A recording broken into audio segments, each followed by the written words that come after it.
भारत के प्रमुख राष्ट्रीय उद्यानों पर चल रही ध्येय की इस सीरीज में आप सभी का स्वागत है। आज के इस एपिसोड में हम पूर्वी भारत में स्थापित किए गए कुछ प्रमुख राष्ट्रीय उद्यानों पर चर्चा करेंगे। इस कड़ी में सबसे पहला नाम आता है वाल्मीकि राष्ट्रीय उद्यान का। भारत नेपाल सीमा के निकट फैले विस्तृत तराई क्षेत्रों में स्थित वाल्मीकि राष्ट्रीय उद्यान व टाइगर रिजर्व बिहार राज्य के पश्चिमी चंपारण जिले के अंतर्गत आता है।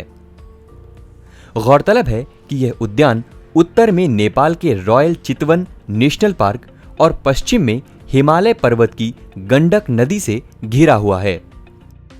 शिवालिक पर्वत श्रेणी के बाहरी सीमा में स्थित यह वाल्मीकि राष्ट्रीय उद्यान दरअसल भारत में हिमालय के तराई वनों की सबसे पूर्वी सीमा बनाता है।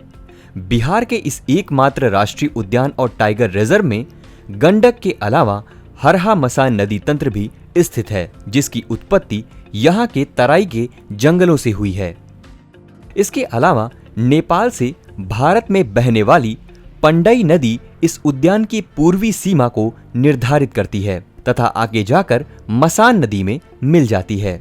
अगर इस उद्यान से जुड़ी सांस्कृतिक कड़ियों पर ध्यान दें तो यहाँ थारू के अलावा धनगर अनुसूचित जनजाति का समूह निवास करता है।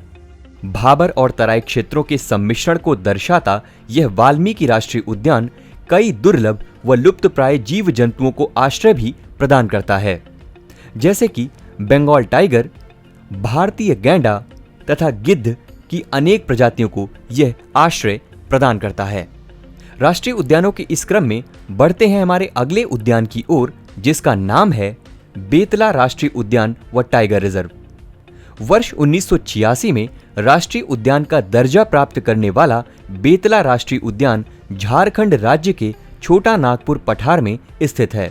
यह उद्यान लातेहार व पलामू जिलों के क्षेत्रों के अंतर्गत आता है।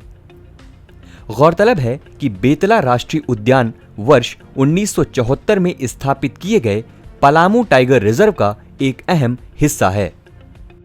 अगर रोचक तथ्यों पर ध्यान दें तो बेतला शब्द दरअसल bison, elephant, tiger, leopard, axis या चीतल का संक्षिप्त नाम है।